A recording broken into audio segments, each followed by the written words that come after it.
이제 새해가 됐습니다. 한가위가 좀 더 열심히 노력을 해서 열심히 더 잘할 수 있기를 바랍니다. 조금씩 입이 안 맞는 것 같고 가사가 틀리는 것 같고 우리 집사람은 저한테 눈은 작은데 어떻게 그렇게 잘 보냐고 그러고요. 귀도 좋습니다. 우리 열정을 가지고 하나님 앞에 각자의 세워진 위치에서 최선을 다하는 그런 시간 되면 좋겠습니다. 많은 분들이 여행 중에 계신 것 같은데 오늘 이부 예배 때는 제프 콘스의 작품 같은 23이라는 숫자의 풍선을 매달아 놨던데 여기는 없네요. 어쨌든 저희 교회가 세워진 지 23주년 되는 그런 날이고 또 새해를 시작하는 첫 주일입니다. 제가 더 배우고 다시 말씀으로 더 무릎 꿇고 다시 성령으로 하는 그런 그 신년의 표를 정하고 우리가 오늘 하나님의 말씀을 통해서 다시 한번 이 시간에 우리가 달려가야 될 그런 그 삶의 방향과 목표를 다시 한번 설정해 봅니다. 아기를 낳으면 그 아기가 틀림없이 인간이지만 동물보다 뒤떨어지는 것이 많이 있습니다. 대부분의 동물들은 태어나면 아직 눈을 뜨지 못해도 그래도 냄새로 엄마의 젖이 어디 있는지 알아서 찾아내서 그 젖을 빨고 또 사슴이나 소를 비롯한 많은 동물들이 태어난 지 얼마 안 돼도 금방 비틀거리며 일어나서 걷고 뛰기 시작합니다. 그런 것에 비하면 인간이지만 아기는 전혀 그렇지 못합니다. 웬만큼 아이들이 커도 대부분은 자기중심적이고 굉장히 이기적입니다. 그래서 아이들이 항상 자기가 가장 우선, 어른도 그 뒤에 이렇게 하게 됩니다. 하지만 그 아이가 어떻게 교육되고 어떻게 자라는가에 따라서 인간이 얼마나 놀랍게 그리고 얼마나 큰 사람으로 이타적이거나 혹은 하나님 앞에 영광 돌릴 수 있는 그런 사람으로 변해가는가, 거듭나게 되는가, 그것은 결코 동물에게서는 어떤 동물이든지 일어날 수 없는 일이라고 하는 거죠. 교회에 나오는 교인들 중에는 잘 훈련된 교인들이 있는가 하면 그렇지 않은 사람들도 있습니다. 전혀 훈련되지 않은 교인이라고 하는 것은 어쩌면 믿지 않는 사람들보다 훨씬 더 못할 수도 있습니다. 하지만 잘 훈련된 사람은 그가 나타낼 수 있는 힘과 능력이 엄청나다고 하는 것이죠. 그럼 잘 훈련된다고 하는 것은 무엇을 말할까요? 그것은 말씀을 배우고 그 말씀대로 실천하고 살 수 있는 능력을 갖게 되는 것을 말할 것입니다. 그리고 그것이 교회의 본질을 나타내는 데 있어서 아주 중요한 것이다 하는 것이죠. 교회를 장소적인 개념으로만 생각을 해서 예배하는 곳이라고 생각하는 사람들도 더러 있고, 어떤 사람들은 교회가 상처 입은 사람들을 위로하고 모여서 침묵하는 곳으로 생각해서 교제만을 중요하게 생각하는 사람들도 있습니다. 물론 이런 것들은 교회 기능 중에서 제거할 수 없는 아주 중요한 요소이기도 합니다. 하지만 사람들이 모여서 기도하고 찬송한다고 해서 그것이 예배가 되는 것이 아니고, 또 모여서 위로하고 떡을 뗀다고 해서 진정한 교제가 되는 것이 아닙니다. 예배자는 예배 이전에 그의 변화된 삶과 인격이 있어야 되고, 교제도 진정한 교제가 되기 위해서는 먼저 그리스도인으로 갖춰야 되는 그 마음의 바탕이 있어야 하는 것이죠. 우리가 지금 늘 생각해왔던 교회가 뭔가 이렇게 얘기하면 통상적으로 장로교회에서는 택한 자들의 부름받은 모임이다, 이렇게 그 정의를 합니다. 신학적으로 따지면 더 온전하게 정의하기 힘들 정도로 거의 완벽한 정의죠. 하지만 그런 정의는 마치 유대인들의 선민의식같이 교인이 된다는 것만으로 무엇인가 거룩함에 도달한 듯한 고착화된 관념을 갖게 하기 쉽습니다. 그래서 우리는 지금까지 가지고 있었던 교회론을 보면 그건 너무나도 내향적이고 이런 교회가 부흥을 꿈꾸는 것은 정말 꿈만 꾸다가 말게 되는 그런 것일 수 있다. 이렇게 생각이 들게 됩니다. 하나님이 택한 사람들이 부름받은 모임이 교회인 것이 틀림없지만 그러나 하나님의 교회는 마치 언어의 동사처럼 그렇게 움직임을 담고 있는 공동체이며 생명력이 있어야 되는 것이죠. 초대교회, 모든 시대별로 교회를 나눠보면 초대교회는 전투적 교회였다 이렇게 생각을 하고, 또 중세교회는 세상과 화해하는 교회, 암흑시대교회는 세상에 동화된 교회, 그리고 개혁시대의 교회는 세상과 구별되는 교회였습니다. 오늘은 어떤 교회인가? 개혁시대 이후로 지금까지의 교회를 보면 세상과 구별되는 교회가 되어야 된다. 그래서 거룩해야 한다는 것에 굉장히 집착을 했습니다.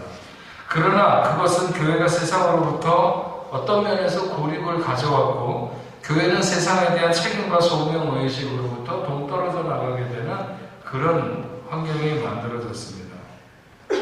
교회는 초대교회로 돌아가 전투적인 교회가 되어야 되는데 오늘날 교회에서 전투병이 잘 안 길러진다고 하는 것이죠. 교회가 시대에 대한 위기의식을 가지고 있으면 어떻게 해서든지 말씀으로 잘 훈련이 있어야 됩니다. 초대교회에는 그냥 목숨 하나 내놓고 예수를 믿는다고 고백하면 그것으로 전투병이 되었어요. 그리스도인의 병사가 되었죠. 왜? 목숨을 내놓는 것만으로도, 그리고 그렇게 살아가는 것만으로도 세상과 더불어 싸움이 됐어요. 하지만 지금은 그렇지 않습니다. 누가 우리의 목숨을 내놓으라고 이렇게 요구하지도 않지만 목숨을 내놓는다 할지라도 별로 그렇게 크게 그것만으로 충분하지 않다고 하는 것이죠. 우리는 어떤 사람으로 어떤 그리스도인으로 살아가는가 하는 것이 문제지, 어느 한순간에 죽음, 물론 죽을 때에도 잘 죽어야 되겠지만 그런 것으로 충분하지 않다고 하는 것입니다.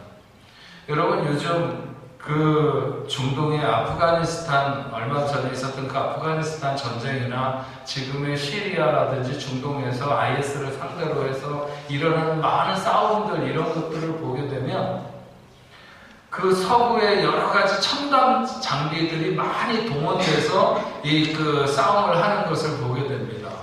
유튜브나 이런 데 많이 공개된 그 싸움의 장면들을 보게 되면, 제가 군대 생활을 할 때는 실거리 사격이라고 해서 가장 멀리 있는 타겟을 하는 것이 200m입니다. 200m도 가물가물해서 저게 맞을까 안 맞을까 하는데 실제적으로 총이 굉장히 정확해서 그래도 200m 표적에 가서 맞게 됩니다. 근데 요즘은 한 1km, 2km씩 떨어진 데서 서로 그러니까 보이지도 않는 거죠. 저 산에 뭐를 하고 있는지 보이지도 않는데, 그러나 카메라가 성능이 좋아져서 확 줌으로 당겨서 거기에 뭐 하고 있는지 다 보는 거예요. 그리고 총에 그런 망원경이 달려있고, 또 적외선 카메라라든지 열 감지 카메라 이런 것들이 돼 있어서 사람이 이렇게 열이 있는 걸 감지해갖고 열이 있는 사람에게는 붉은색으로 나타난다든지 아니면 밤에는 하얀 것으로 이렇게 나타나도록 해가지고, 옛날에 싸움을 할 때는 서로 보면서 총을 안 맞으려고, 그래서 우리나라 6.25 때도 총이 10만 발의 총알을 쏴야 한 명이 죽을까 말까 했대잖아요. 전부 다 땅에다가 이렇게 머리를 박고 하늘로 쏴가지고 안 맞으려고, 자기 안 맞으려고 그러면서 쏘려고 그러니까 맞질 않는 거죠. 그래도 옛날에는 이렇게 서로 마주하면서 어디서 총알이 날아오는지를 알았는데 요즘엔 그렇지가 않은 거예요. 어디서 총을 쏘는지를 모르는 거야. 어디서 총알이 날아와가지고 자기를 죽이는지. 그냥 일상적인 일을 하고 있는 중에 어디선가 총알이 날아와서 맞는 거죠. 그런 인공위성을 통해서 이렇게 보고 있는다든지, 아니면 드론 같은 걸 띄워놓고 타겟을 정해서 거기에다가 이렇게 쏟아붓는 거예요. 이제는 제가 군대 생활할 때처럼 연병장에서 제식 훈련하고 막 줄 맞춰서 걷고 막 뛰고 막 이렇게 낮은 포복하고 이런 훈련, 그래서 체력이 단단한 군인, 이런 군인이 요구되는 시대가 아닌 것 같습니다. 기계를 잘 다루고 컴퓨터를 잘 운영하고 게임의 스틱 같은 것들을 얼마나 원활하게 잘 작동할 수 있는가, 그런 사람이 어쩌면 이 시대에 더 필요한 병사이겠다, 이런 생각이 많이 듭니다. 마찬가지로 그냥 교회의 일원이 되었거나 아니면 주를 고백한다는 것만이 전부라고 하면 그는 이 시대에 적격한 그리스도인이다, 이렇게 말할 수 없을 것 같습니다. 정말로 말씀으로 잘 훈련되지 않으면 세상에 대한 교회의 소명과 책임을 다할 수 없는 것이 오늘 우리가 가져야 되는 생각이고 자세입니다. 교회가 세상으로부터 부름받은 하나님의 사람들의 모임이라고 하는 이 전통적인 생각을 뛰어넘어서 세상으로 보냄받은 그리스도의 제자들이 되어야 된다는 주장은 이미 오래전서부터 있었습니다. 그래서 하나님의 백성으로 부름받아 모이고 예수 그리스도의 제자들로 흩어져야 되는 그 중심에 뭐가 있어야 되느냐? 말씀이 있어야 된다는 거죠. 흩어지는 교회도 좋고 모이는 교회도 좋고 다 좋지만 모이는 교회든지 흩어지는 교회든지 그 중심에는 하나님의 말씀이 있어야 된다. 요즘 미국과 한국의 신사도 운동이라고 해서 교회 운동 중에서 이런 그 신사도 운동이 굉장히 유행을 하고 있는 것 같아요. 그리고 그거에 굉장히 경계를 해야 된다. 거기에 약간의 이단성이 있다. 이런 얘기들을 많이 합니다. 제가 정확하게 그 신사도 운동에 대해서 연구를 안 해서 잘 정확하게 알지는 못하지만 많은 사람들이 얘기를 이렇게 종합해보면 어쩌면 이 시대에 새롭게 부름받은 사도로 부름받았다 이렇게 생각하면서 사역하는 사람들이 있는지 모르겠습니다. 여러분, 교회의 본질은 거룩성에 있고 통일성에 있고 또 보편성, 이런 것과 함께 사도성이라고 하는 것을 가져야 된다, 이렇게 말합니다. 사도라고 하는 것은 예수님으로부터 직접 가르침을 받았던 제자들을 가리켜서 사도라고 이렇게 말을 합니다. 그러니까 이제 더 이상의 사도는 없는 거죠. 예수님이 안 계시기 때문에. 근데 천주교에서는 그 사도직이 교황에게 이어진다, 이렇게 생각을 합니다. 한스킹이라고 하는 카톨릭 신학자인데 그 사람은 그런 얘기를 했습니다. 사도직이라고 하는 것은 독특한 직책이기 때문에 그 사도직이 개선될 수는 없다. 그러나 사도직이 아니라 사도성은 개선돼야 된다. 그 사도성이라고 하는 것은 그리스도의 말씀과 그의 사역이 그의 제자들에게 전해졌던 것처럼 그의 제자들에게 전해진 그리스도의 말씀과 사역이 오늘날 교회에 전해져야 된다, 이렇게 얘기하는 거죠. 오늘날 수많은 사람들이 무력한 주일 군중으로 남아있는가 하면 그마저도 힘을 잃어가는 모습을 보이고 있습니다. 우리가 이 시대를 향해 나가는 선교적 교회가 되는 것, 혹은 많은 사람들이 많은 사람들을 그리스도의 제자로 삼는 것, 이것은 결코 몇몇 사람, 선교지에 나가 있는 선교사들이나 아니면 목회하고 있는 목회자들, 이런 소수의 사람들만 부름받는 것이 아니라고 하는 것이죠. 종교개혁자들이 목숨을 내놓고 외치며 되찾아온 것, 카톨릭으로부터 찾아온 것이 뭐냐면 만인이 제사장이라는 것입니다. 이것을 위해서 수많은 개혁자들이 그렇게 자신의 목숨을 던져서 개혁을 이루어놓은 것이 우리 모두가 다 하나님 앞에 부름받은 사람이며 만인이 제사장이라고 하는 것입니다. 그렇다면 우리 한 사람 한 사람이 그리스도의 제자로 세상에 보냄을 받은 소명을 가진 사람들이다 하는 것이죠. 오늘 본문 말씀을 보면 그러므로 너희는 가서 모든 민족으로 제자를 삼아 아버지와 아들과 성령의 이름으로 세례를 베풀고 내가 너희에게 분부한 모든 것을 가르쳐 지키게 하라. 볼지어다 내가 세상 끝날까지 너희와 항상 함께 있으리라. 예수님께서 부활하신 후 이 땅의 사역을 마치고 승천하시기 전에 제자들에게 말씀하신 것입니다. 너희가 그리스도의 제자가 분명하다면 너희는 제자를 삼기 위하여 세상으로 가야 된다. 그런데 과연 너희가 제자인가? 이런 거죠. 그들이 제자인 것은 두 가지에서 점검 점검될 수 있습니다. 하나는 말씀이고 하나는 성령입니다. 그들은 3년 동안 예수님을 따라다니면서 말씀을 훈련받았습니다. 그리고 성령의 능력이 너희에게 임할 때까지 너희는 기다려라. 그래서 제자들이 기도하며 기다렸고, 주님이 부활하신 후에 40일 동안 세상에 계시고 승천하신 후에 열흘이 지난 시간에 성령이 그들에게 임했을 때 그들이 세상을 향해서 나가기 시작했습니다. 제가 올해 우리 교회 쾌어를 더 배우고 다시 말씀으로, 더 무릎 꿇고 다시 성령으로 정했는데, 교회의 본질을 회복하는 것과 우리에게 주어진 사명에 대해서 우리가 다시 한번 생각하고, 저도 이걸 생각해 볼 때 이게 가장 중요하다 이런 생각이 들었습니다. 우리가 훈련되지 않으면 우리는 세상으로 나가봐야 아무런 소용이 없습니다. 그러면 과연 우리는 말씀에 충분히 훈련된 사람들인가? 여러분들이 신앙생활을 하면서 언젠가 한번 가슴이 뭉클했거나 아니면 기도를 하는데 눈물이 나면서 눈물을 흘렸다거나 그래서 여러분들이 훈련되었다 그렇게 말할 수는 없습니다. 그런 것으로는 이 시대의 다른 사람을 제자로 삼을 수 없는 것이죠. 20절 말씀에 보면 내가 너희에게 분부한 모든 것을 가르쳐 지키게 하라. 주께서 분부한 것을 우리가 알아야 그것을 가서 전하고 그것을 가르칠 수 있지 않겠습니까? 하지만 오늘 여러분들이 그리스도의 제자가 되었느냐 못 되었느냐 이런 것을 따지려고 하는 것이 아니라 이제 우리는 이런 것에 더 집중해서 더 배우고 말씀으로 능력을 삼아야 하고 더 무릎 꿇는 삶을 통해서 성령으로 권능을 삼아서 세상으로 나가는 사람들이 되어야 된다. 많은 사람들이 교회에 다니면서 실제로 교회 생활에 익숙하거나 아니면 이런저런 모임이나 봉사에 나서거나 하면서 말씀에 집중하고 말씀의 깊이를 더하려고 하는 그런 노력을 등한히 하는 사람들이 많이 있습니다. 하지만 실제로 교회 생활에 무엇이 가장 중요한가 묻는다면 뿐만 아니라 아마 정답은 하나님의 말씀을 깊이 알아가는 과정이 가장 중요하다.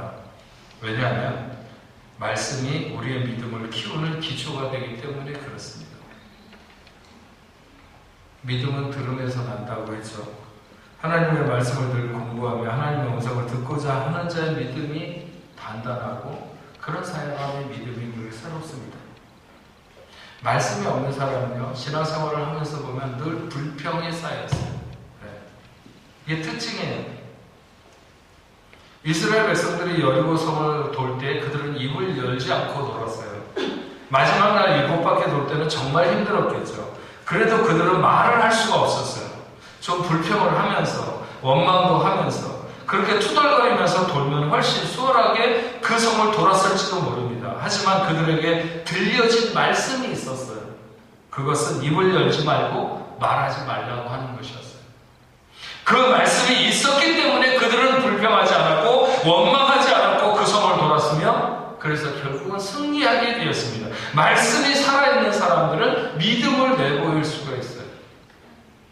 기드온의 300용사도 마찬가지죠. 미디안과 아말렉과 동방의 사람들이 연합해서 쳐들어와서 이스라엘 사람들 앞에 골짜기에 메뚜기같이 낙타가 얼마나 덩치가 커요. 그런데 그 낙타가 해변의 모래알 같았다고 그랬어요. 얼마나 많은지. 그런데 그들을 향해서 싸움으로 나가는 기드온의 300용사가 항아리 속에 횃불을 감춰가지고 18만 5천 명의 사람들이 누워서 자고 있는 거기로 살금살금 이렇게 다 여기저기로 들어갔습니다. 그러면서 말했습니다. 너희는 나만 보고 있다. 다른 데 쳐다보지 말고 나만 보고 있다가 내가 하는 대로 내 주변에 있는 사람들이 나팔을 불면 너희도 나팔을 불고 여호와를 위하라 기드온을 위하라 하면 너희도 그렇게 하라. 그 중에 한 명이라도 박자가 안 맞아서 들어가는데 뭐 사람을 밟고 지나가거나 항아리를 떨어뜨려서 깨트리거나 나팔을 먼저 불거나 그러면 그 전쟁에서 그들은 이길 수 없었습니다.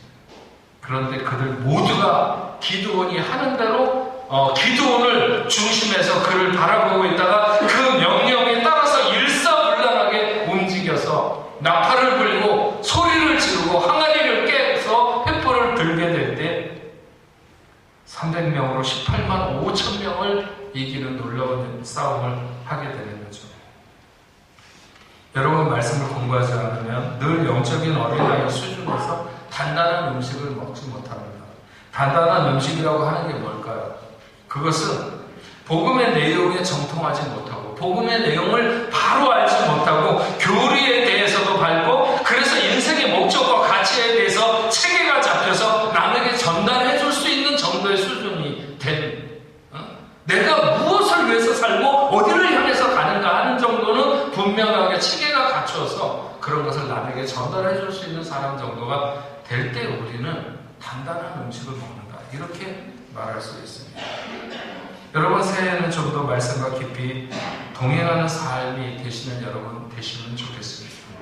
제가 처음에 시편 1편 묵상을 하면서 예배를 시작했는데 복 있는 사람들은 악인들의 길을 따르지 아니하며 죄인들의 길에 서지 아니하며 오만한 자들의 자리에 앉지 아니하고 오직 여호와의 율법을 즐거워하여 그 율법을 주야로 묵상하는 자로다. 그 말씀을 주야로 묵상하는 자로다. 그는 시냇가에 심은 나무가 철을 따라 열매를 맺으며 그 잎사귀가 마르지 아니함 같으니 그가 하는 모든 일이 다 형통하리라. 어떤 사람들이? 주의 말씀을 묵상하는 자들, 주의 말씀을 즐거워하는 자들, 하나님의 말씀을 가까이 하는 자들에게 형통함이 있는 줄로 믿습니다. 우리가 올해 말씀에 대한 어떤 태도로 살아갈 것인가 하는 것이 중요하죠. 올해도 수많은 정보들이 우리들을 어지럽게 할 것입니다. 혼란의 시대를 살아가고 있고 포스트 모더니즘 시대는 모든 진리와 가치들을 부수고 훼손하는 이런 시대를 우리가 살아가고 있습니다. 사실보다 느낌을 중요하게 여기며 상황에 따라 이론은 얼마든지 변하고 교회 다니는 사람들조차도 말씀보다 더 앞세우는 주장하는 그런 주장들이 많아지는 이런 시대를 우리가 살아가고 있다는 것이죠. 사무엘 3장 말씀을 보면 사무엘 시대에는 여호와의 말씀이 희귀했다는 말씀이 있습니다. 하나님의 말씀이 희귀했다는 게 뭘까요? 하나님이 말씀하고 싶어도 그 말씀을 들을 사람이 없다는 것입니다.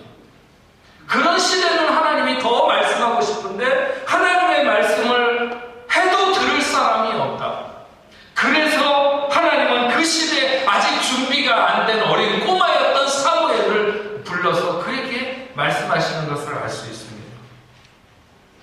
올 한 해도 여러분이 부지런히 살겠죠? 그리고 성실하게 살 것을 제가 압니다. 그러나 우리는 움직이기 이전에 하나님의 말씀을 들어야 됩니다. 열심히 말씀을 듣는 것에 비해서 그다지 중요한 것이 아닙니다. 우리의 성실도 마찬가지죠.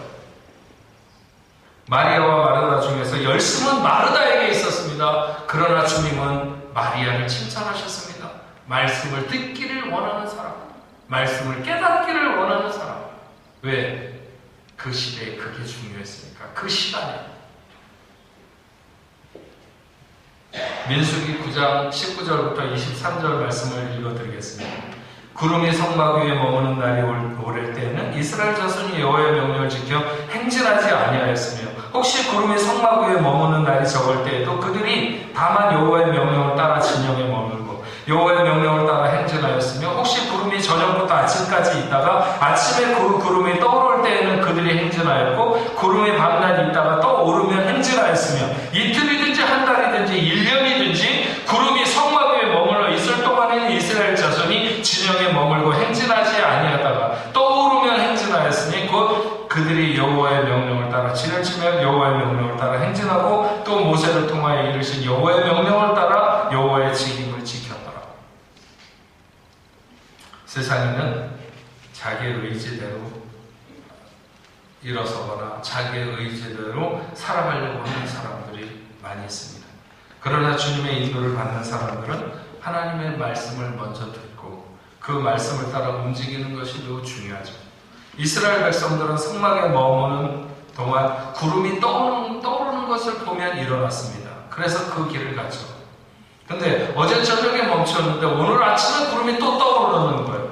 그럼 너무 바짝 붙어서 얼마나 이가 한 번 내려서 텐트를 치고 이렇게 살려고 준비를 하는데 얼마나 힘든데 그걸 어저께 밤에 내리셨다가 오늘 밤에 다시 떠오르면 또 아침에 또 일어나가지고 그 모든 것을 챙겨서 걸마 되고, 물론 오늘 날처럼 그렇게 복잡하지는 않을지 몰라도 그래도 한번 그들이 어느 곳에 머물렀다가 떠오르는 구름을 보고 일어서는 것은 매우 힘들지만, 그러나 그것이 밤사이라 할지라도 아니면 잠깐의 사이가 있다 할지라도 그들은 그렇게 움직였습니다. 어떨 때에는 한 달, 아니 1년 동안 떠오르지 않고 머무를 때에는 백성들이 얼마나 또 지겨웠겠습니까?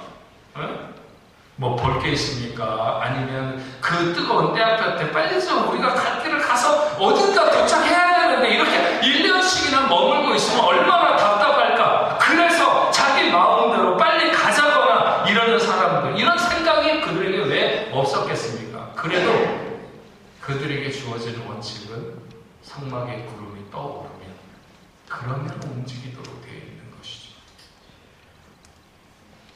광야는 오직 의자일 뿐이 하나님밖에 없는 것을 가리킵니다.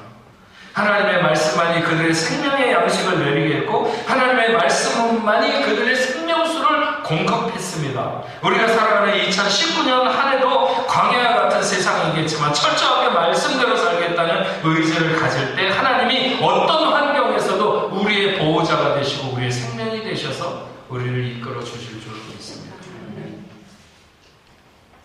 말씀과 더불어 우리에게 올 한 해를 이끌어 가실 능력은 성령님이십니다. 지난 연말에 성령에 대해서 우리가 계속해서 말씀을 들었어요.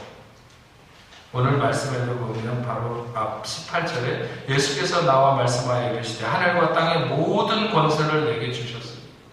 주님이 가지신 그 모든 권세를 너에게 주겠다는 거죠. 거기 지나가서 보면 아버지와 아들과 성령의 이름으로 세례를 베풀고, 주님은 우리가 세상 중에 나타낼 능력에 대해서 누구보다 잘 아시는 분입니다. 그래서 주님 자신이 빨리 올라가는 것이, 빨리 하늘에 올라가는 것이 너희들에게 실질적으로 더 유익한 것이다. 네. 자신이 그들과 함께하면 그들은 여전히 예수 그리스도의 제자들 정도에 머물러 있지만, 그러나 자신이 떠나고 성령을 그들에게 주면 그들은 모두 다 예수님처럼 세상에 행할 수 있다고 하는 것이죠. 우리가 이 거칠고 메마른 세상에서 하나님의 자녀로 혹은 그리스도의 제자로 우리에게 맡겨진 사명을 감당하며 살아갈 수 있는 유일한 방법이 있다면 오직 성령, 오직 성령으로, 성령의 역사뿐인 것을 믿고 우리는 알아야 됩니다. 로마서 8장 14절에 17절에 물은 하나님의 영으로 인도함을 받는 사람은 곧 하나님의 아들이라. 너희는 다시 무수하는 종의 영을 받지 아니하고 양자의 영을 받았으므로 우리가 아빠 아버지라 부르짖느니라. 성령이 친히 우리의 영과 더불어 우리가 하나님의 자녀인 것을 증언하시나니, 자녀이면 또한 상속자 곧 하나님의 상속자여 그리스도와 함께한 상속자니, 우리가 그리스도와 그와 함께 영광을 받기 위하여 고난도 함께 받아야 할 것입니다. 하나님의 영으로 인도를 받는 우리가 되어야 할 줄로 믿습니다. 그 성령 안에 우리의 권능과 권세가 있습니다. 오직 성령이 너희에게 임하시면 너희가 권능을 받고 예루살렘과 온 유대와 사마리아와 땅끝까지 이르러 내 증인이 되리라. 우리의 모든 생활 전반에 성령님이 함께 하시는 그런 시간이 될 것입니다. 그래서 우리가 돈을 벌고 사는 곳에도, 혹은 우리가 공부하는 시간에도, 우리가 무엇을 하든지 그 시간에 우리를 붙들고 우리와 함께 역사하기를 원하십니다. 그러나 우리가 말씀을 전하는 사람들, 흩어지는 교회의 일원이 되어서 복음을 증거하기 위해서 나설 때 정말 성령님은 기쁨으로 온전하게 그 가운데 역사하실 줄로 믿습니다. 하나님의 교회가 교회되는 일에 우리가 나선다면 성령님은 춤추며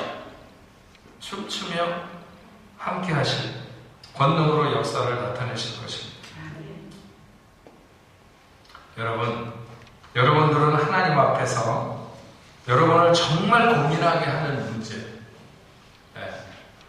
그런 문제들이 있으신지 모르겠어요. 있다면 하나님 앞에 맡기시고 믿음으로 나아가시는 여러분들 되시기 바랍니다. 우리가 감기를 낫게 해달라고 기도하면서 죽을 힘을 다해서 기도하지는 않아요. 물론 감기를 낫게 해달라고 하는 기도를 대충 하거나 아니면 순수하지 않게 한다는 말이 아닙니다. 우리는 알잖아요. 감기 걸려서 잘 죽지 않는다고 하는 것을. 옛날 루이 14세 때 그런 때 많이 죽었지만 오늘 그렇게 감기 걸려가고 쉽게 죽지는 않아요. 그런 거 우리가 알거든요. 눈치가 빤하잖아요, 우리가. 그러니까 죽지 않을 문제를 가지고 죽을 만큼 기도하기는 쉽지 않아요. 네. 그러나 정말 하나님이 아니면 안 되는 문제를 가지고 있거나 그 정도 하나님 앞에 결단해야 되는 문제라면 성령님의 도우심을 구하기 바랍니다. 우리는 할 수 없어도 하나님은 넉넉히 하시리라 믿습니다. 우리가 한 해를 시작하는 첫 시간인데 잠언 28장 18절 말씀에 이렇게 기록되어 있습니다. 묵시가 없으면 백성이 방자에 행하거니와 율법을 지키는 자는 복이 있느니라. 여기 묵시라고 하는 것은 다른 말로 말하면 비전을 말합니다. 비전이 뭐냐? 그건 하나님의 꿈이죠. 우리가 하나님 앞에서 이루어야 되는 하나님의 꿈을 갖지 않는 백성은 방자에 행하게 된다. 내가 하나님 앞에서 이루어야 되는 하나님의 꿈이 뭘까요? 하나님이 나에게 올해 무엇을 이루시기를 원하실까요? 내가 이루고 싶어 하는 것 말고 하나님이 내 안에 이루시기를 원하는 것, 하나님이 나를 통해서 이루시기를 원하는 것, 그것을 구하면 거기에는 반드시 성령님께서 역사하실 줄로 믿습니다. 우리는 이런 꿈을 가지고 올해를 시작해야 됩니다. 내가 원하는 것 말고, 내가 하고 싶은 것 말고 하나님이 내 안에 이루고 싶어 하는 것, 이것이 묵시이고 이것이 비전입니다. 이것이 하나님의 꿈인 것이죠.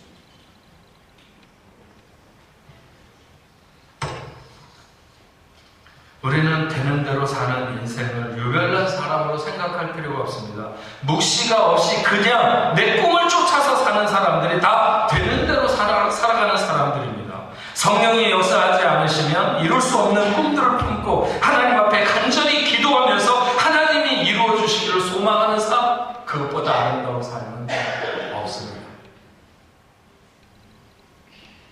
우리는 더 무릎 꿇고 다시 성령으로 역사하는 삶을 소망하면서 한 해를 보내고, 그렇게 지나갔을 때 하나님이 아니시면 이루지 못할 일들이 내 삶 가운데 이루어진 일을 보면서 우리는 모두 다 감사할 수 있는 그런 인생이 되는 것, 우리의 소망은 거기 있어야 될 줄로 믿습니다. 교회든지 개인이든지 모두에게 다시 말씀으로, 다시 성령으로 한 해를 보내는 그런 저와 여러분들 되시길 주의 이름으로 축원합니다. 기도하겠습니다. 하나님 아버지 감사합니다. 우리 한 해를 시작하는 첫 주일, 우리가 다시 한번 말씀으로, 다시 한번 성령으로 이 시대에 우리를 무장하고 세상 앞으로 우리 교회가 감당해야 되는 사명 앞에 세움받기를 원합니다. 하나님, 우리가 새해를 시작할 때는 많은 사람들이 다 자기의 꿈을 계획하고 자기의 꿈을 어떻게 하면 이룰 수 있을까, 하나님의 힘마저도 빌려서 내 꿈을 이루는데 동원되기를 원하는 그런 마음을 가질지 모르겠지만, 그러나 우리가 보아야 되는 비전과 우리가 가져야 되는 묵시는 우리의 꿈이 아니라 하나님의 꿈입니다. 하나님이 내 삶을 통해서 무엇을 원하는지, 이런 꿈을 가지고 그것이 내 힘으로 이룰 수 없는 일이라 할지라도 하나님의 꿈이면 하나님이 이루실 줄로 믿습니다. 거기에 위대함이 있고 거기에 놀라운 하나님의 역사가 있는 줄로 믿습니다. 우리는 지금까지 내 자신, 내 삶을 위해서 하나님이 필요한 것처럼 살아왔는지 모르겠지만, 이제 2019년을 시작하는 저희들, 하나님을 위해서 내가 어떻게 사용될 것인지, 하나님이 나를 통해서 무슨 일을 이루어 가시려고 하시는지를 우리가 겸손하게 묻고 그것을 따라가는 저희들 될 수 있도록 주여 도와주옵소서. 그래서 좀 더 하나님의 말씀을 깊이 알게 하시고, 또 우리가 좀 더 깊이 무릎 꿇고 다시 성령으로 일어서는 저희들 될 수 있도록 하나님 역사하여 주옵소서. 예수님의 이름으로 기도합니다.